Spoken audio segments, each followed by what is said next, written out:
this last pasuk of Noach, and then we're going to start Avraham. And I'm super excited to start Lech-Lecha. There's so much to talk about in Lech-Lecha. Actually, Mary, if you could you read this last 32? All of Terach's days came to 205 years, and Terach died in Haran in the year 2083. But because he was so outwardly an idolater, he was considered wicked, and therefore figuratively dead, even while he was alive. For the wicked are considered dead even in their lifetimes, whereas the righteous are considered alive even after their death. To me, what stuck out so much was that it says outwardly he still served idols, even though inwardly, after Avraham was thrown into the fire and he saw, like, clearly the idols weren't the one who saved Avraham. So there must be some sort of higher power that Avraham's connected to. So he had an internal shift where he realized, okay, there must be something going on here. You know, there must be some God, but he was so afraid of peer pressure and social status and what other people are going to think that he hid his shift inside and outwardly idols and talked to his friends about idol worship and didn't breathe a word that of his true intent. And it says that he was figuratively dead, even though he was still alive. And to me, I'm reading that and I'm like, wow, you know, it's like this message to us that it's like, we could exist, you know, someone could be in their body for 100 years, but what makes you truly alive? You know, so never mind. What makes you truly alive is if you're able to truly live your light and your spirit and your truth and live authentically. If your whole life, like, you believe things, you value things, you're passionate about things, but you're afraid to step into your own truth and your own authentic self because what are my parents going to think? What are my neighbors going to think? What is the community going to think? Like, I'm not going to be cool. I'm not going to be popular. I'm not going to fit in. Then it's like we can't truly be alive because we're not allowing ourselves to, like, be in our soul and to express our soul and to live in the way that we want to and that we're passionate about and the things that we're excited about and things that bring us meaning. Because it's the feelings inside of our soul that really brings us meaning and life. And so if we deny that because of fear,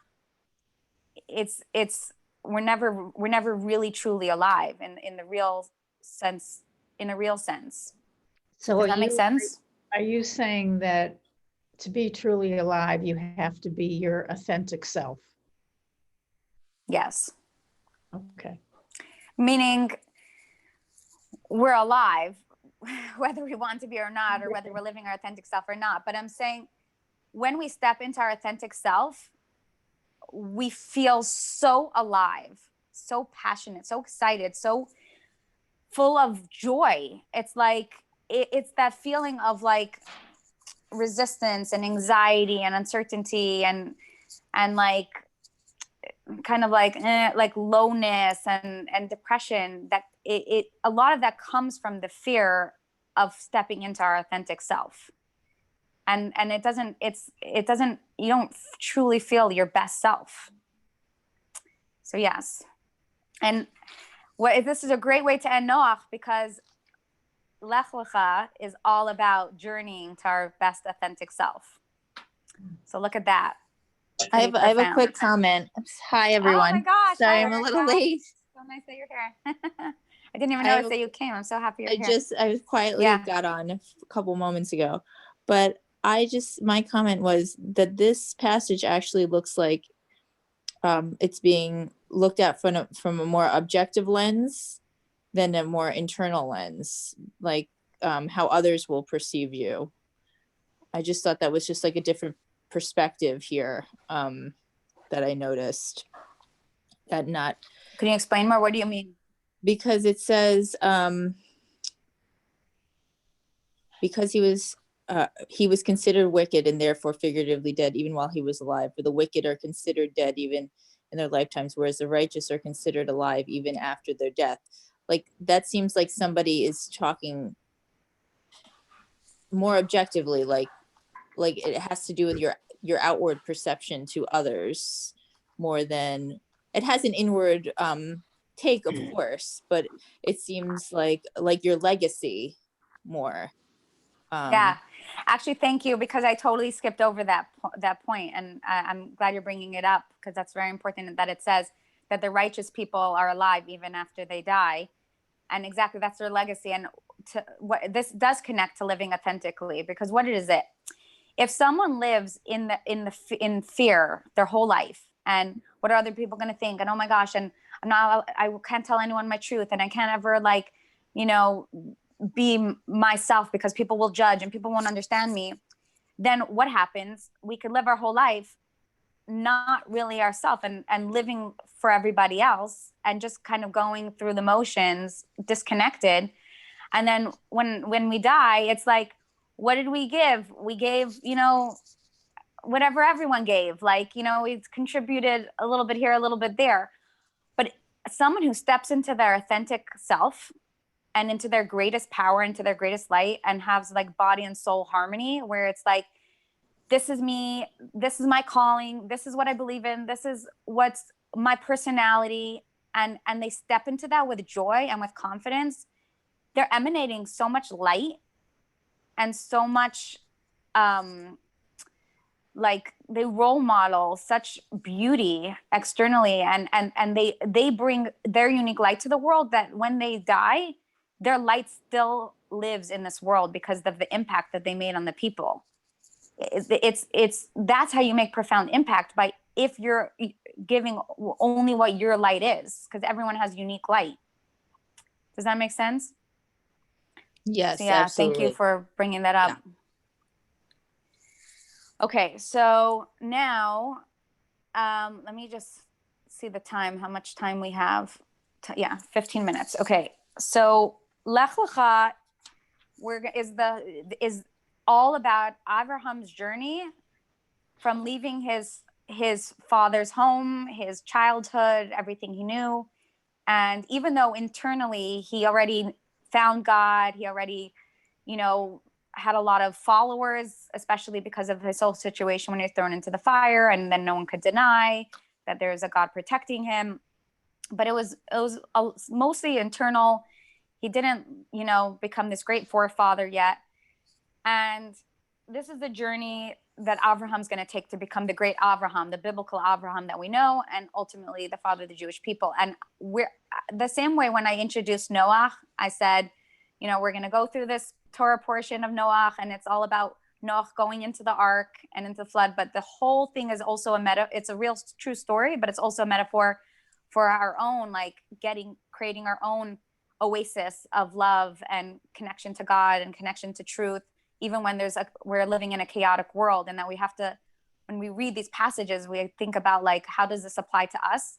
So again, as we go through the story of Abraham, where Hashem says, go for yourself, this is also a metaphor for each of our own journeys of the journey of becoming our authentic self, the journey of becoming our greatest self, and getting into our souls and knowing who we are, and profoundly making an impact in this world. Because the reason why we learn the story of Abraham, and the reason why he's our fourth father, is because he trailblazed a path that's possible for all of us. And he actually trailblazed and created a path that is our journey too, but he made it possible. And we learn this because this is to help us know how to move forward, and how to journey, and how to find our best selves. Because, like, again, as we just ended off, we want to live our authentic selves and be free to be who we're really supposed to be. So with that, Dina, I invite you, if you're comfortable, to read. Are you comfortable to read? Sure. The kids Okay. are playing, so it's good. Amazing. So we're on page 76. 76, right? And just read the first paragraph, please. Got it. In the year 2023, God said to Abram, "You have already left your homeland and birthplace by moving to Haran. Now go even further away from your land and from your birthplace. Go away from your father Terach's house in Haran. Since Terach was only a closet monotheist, outwardly still serving idols and taking no steps to reform his idolatrous society, God told Abram to leave the detrimental environment of his home, even though Abram himself was privy to Terach's secret. God continued, follow my direction to the land that I will show you. By keeping Abram in suspense over the exact destination, God A. endeared the land to him and B. enabled him to receive reward for trusting him implicitly. Okay. Thank you. There's like so much in this one little paragraph. Any thoughts or comments or things like sticking out for you before I explain deeper? Okay. So first of all, God says to Avram, Lech-Lecha, go for yourself. Now, in the English, there's embedded the explanations, and it doesn't have like a straight definition. But in Hebrew, the words are Lech-Lecha, and it's so interesting because it's this direct definition is go for yourself. Go to yourself, or go to yourself. And that's very interesting. Like, you would think God would say, like, go to this land. Like, why for Lech-Lecha, go to yourself? And the answer is, it's because it's hinting to, again, that you're going on a journey. You're going to become your greatest self. And part of this journey is going into your soul, going deeper inside of yourself. Come to yourself, come to your authentic self, come to the great Abraham that is inborn, that you have inside of you. And you're going to journey to yourself, away from anything that's holding you back from your light, any external pressure. And you're going to go to this journey to yourself. And again, this is talking to every single one of us. The journey to learn ourselves. Now, then Hashem says, go from your land, from your birthplace, from your father's house. Doesn't that seem repetitive? And again, like, the Torah is usually so concise, and it's written in code, and it's always about, like, less is more in the Torah. Like, it's really only the words that are chosen are really just to teach a very specific lesson. And it seems very repetitive. Like, we know, okay, leave, go from your land, or go from your father's house. Like, why all these extra words? Any thoughts?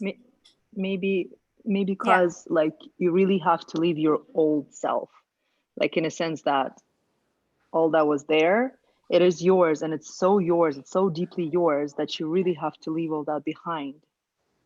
Like, even though you think it's yours, but it's not really you, up until you get to the place where the real authentic you will be not shown to you, but you will revive it in yourself, or build it up, I guess, with like God's help in that sense. I mean, that's what I'm thinking. Beautiful. You're good thinking. Erica, you wanted to add something?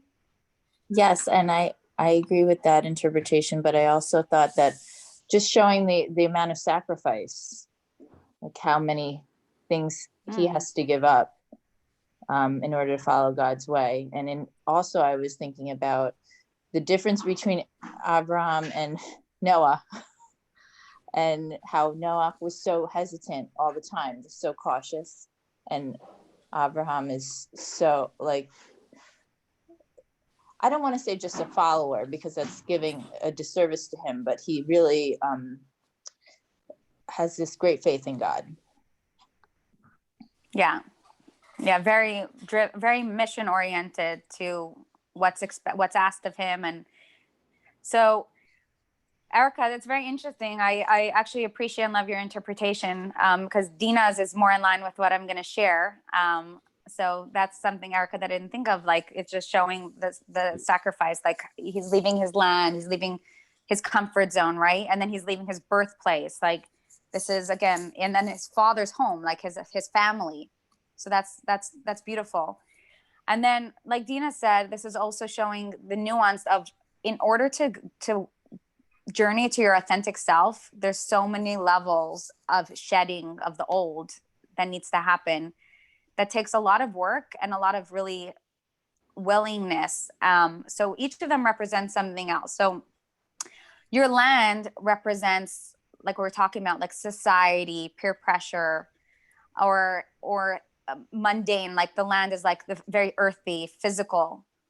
So the first thing in order to journey to your authentic self is you have to be willing to, like, we're talking about transcend, right? Like go beyond like the norm, the expected, the, you know, this is the value where society pressure, or also going above the land is like being willing to step out of like seeing the world in a very, very physical way, where it's like, I'm making money, I'm going to be successful, I'm going to have beautiful clothes, beautiful house, and you know, the newest car, the newest cell phone, and that's it. That makes me a success, and you know, I'm ready to, you know, live till 100 years old this way, and I'm ready to move on. Like going out of your land is like to journey to your soul, to a life that's deeper, that's higher, that's has more value and meaning to it.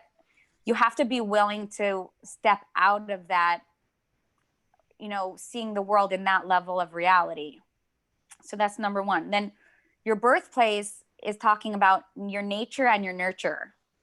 So it's like where you're born, it's like your inborn genes, you know, the things that are come naturally to you. Like, let's say, you know, naturally you're born that, like, you know, anger is something that's like very much part of who you are, or you were nurtured to, like, you know, communicate in a certain way, or that like the value systems that your family had, or again, like your inborn habits or tendencies that are maybe not so elevated or not ideal.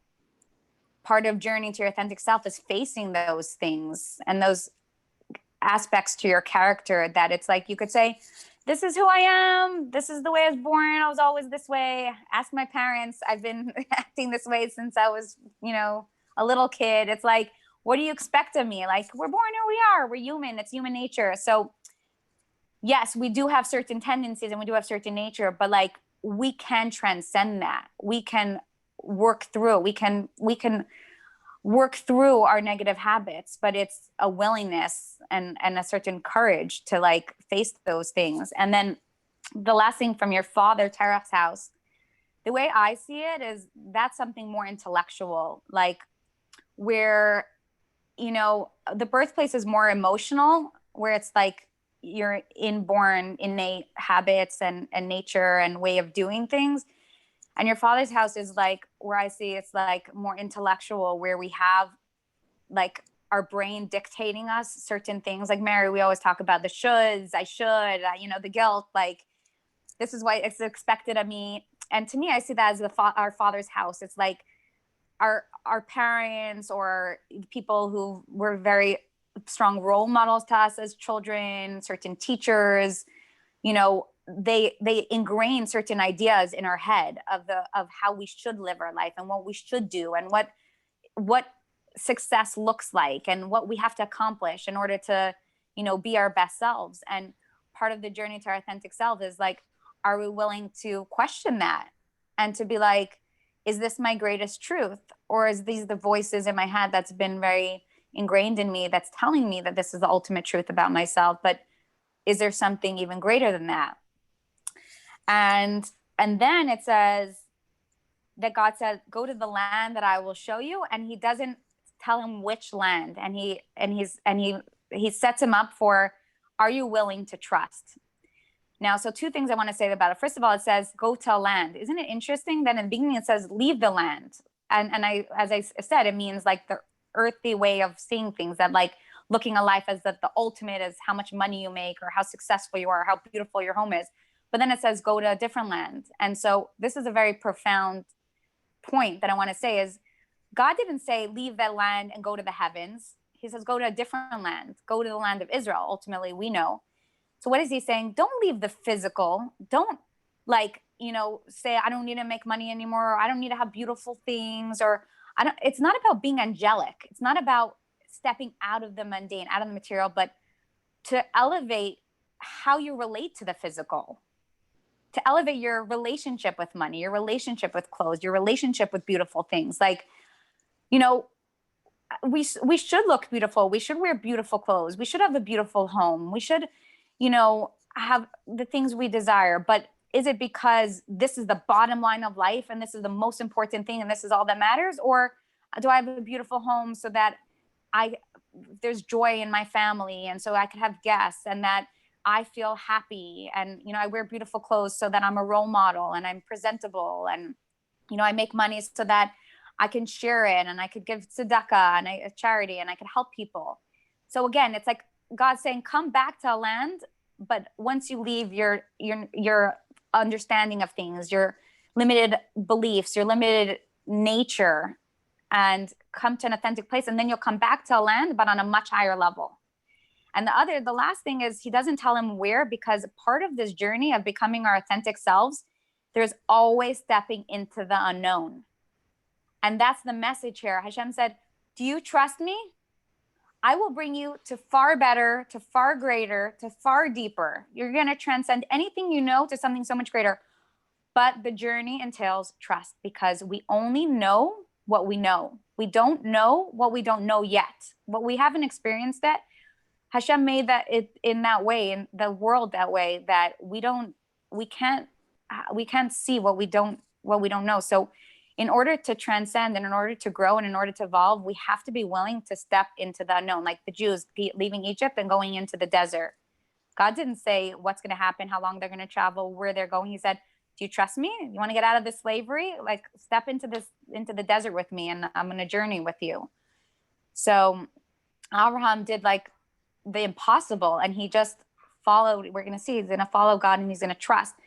And the good thing is, we all can relate to that fear and the anxiety of like, but if I stop doing this, everything I know, then where am I going and what am I going to do?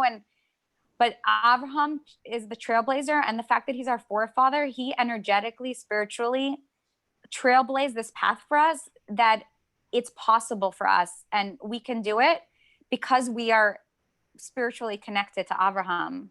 Even though, I mean, we still feel fear and whatever, but like we're connected to what he like paved the path of spiritual growth, and made it possible for everyone after him to do it. Anyways, I know we're at 10:30, but that was a lot. We're definitely going to continue before we read more next week to discuss this more.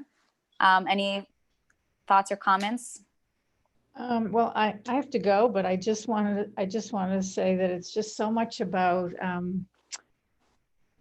being willing to take the risk of leaving your comfort zone, which is hard for all of us. So at least it's hard for me, leaving the comfort zone. Definitely. And then dealing with the unknowns in life. And there's plenty of unknowns. I mean, everything's unknown, and it's fearful. Exactly. And anxiety provoking. So that's what I'm thinking. Absolutely. 100%. Yeah. So one, just going back just for a moment. So from your land, your birthplace, your father's house, it goes from the general to the specific. So it, like, you can see it like getting really close to Abraham, first of all. And second of all, with the go to the land, and I will show you, and his faith in God, and his trust, like, obviously, you know, getting married, going to college, all these things, you have to have some sort, it's a leap of faith, in all those big milestones are very scary. And in this text, I'm thinking, well, Abraham had God to guide him. So should we always feel like God is with us through all of these big milestones in our life to help us bridge that transition? And I feel like that's part of the message too, that God is always there, holding us in some way and protecting us and guiding us through to that next level. 1,000,000,000%. And because this is like the message for us, and how do we tune into like what's right and what's our next step, and how do we feel peace when we need to transition to the unknown and get above the anxiety Right. And how is do we by feel going God? internal. Like, how do we feel that God is really Right. there? And the answer is, it's very hard in this world, because this world is all about external. Find the answers outside of you, distract, keep busy, just noises and sensory all around us. And God is not going to be found there. It's when we're quiet. It's when we're listening to ourselves. It's when we're, like stepping out of our brain, stepping out of the external, really, really going quiet. That's the whole concept of the Shema Yisrael, right? Where we cover our eyes and we say, "Hear, O God, Hashem is one." And it's a meditation of that. We're one with God. God's inside of us. Cover away all the distractions, all the noise, all the external pressure, and going quiet and be like, what does God want for me? To be still and wait till we know, like to be still. And when we're anxious and it's like, I'm going to wait, I'm not going to try to change this. I'm not going to try to figure it out. I'm not going to try to deny my feelings. I'm going to wait until I have clarity, until I have peace. It's everything opposite that we've been trained to do, and everything opposite the way we live our lives. And so it's building on a totally new skill and a totally new way of life and a new way of operating. But it's like we talked about, like, the clouds that block the sunshine, right? And like the clouds are like the storm and the anxiety and the confusion. And it's like, if we just follow along, imagine like we hold on to the clouds, and I don't know, I'm just like thinking this, imagine we have a rope to the clouds and we're attached to the clouds, then we'll travel the world with the clouds. We'll always be in rain. We'll always be in the clouds because we're attached to the cloud. But imagine you're like, I believe this clarity is there. I believe the sunshine's there. I'm just going to I'm going to stay put and wait till sunshine comes. Sunshine will definitely come, because the clouds are always traveling. So it's like, don't travel with the clouds. Stay still, let the clouds go away, and the sunshine will come. So that's the truth. It's like the clouds are all the noise outside of us, and even the noise in our head. And God speaks it's much deeper. So we're going to, this whole chapter, Lech-Lecha, is all about the journey to our authentic self. So we're going to probably talk about this over the next few months. So to be continued. I'm so excited to be at this chapter with Abraham. There's so much to talk about, as always. Great. I'm going to say every parsha. I'm so excited to be at this place. It is No, good. but Abraham, there's so much to talk about. Thank you. So to be continued. Yeah, you're welcome. That was great. Have a great Thank week, you. guys. Thank you so much.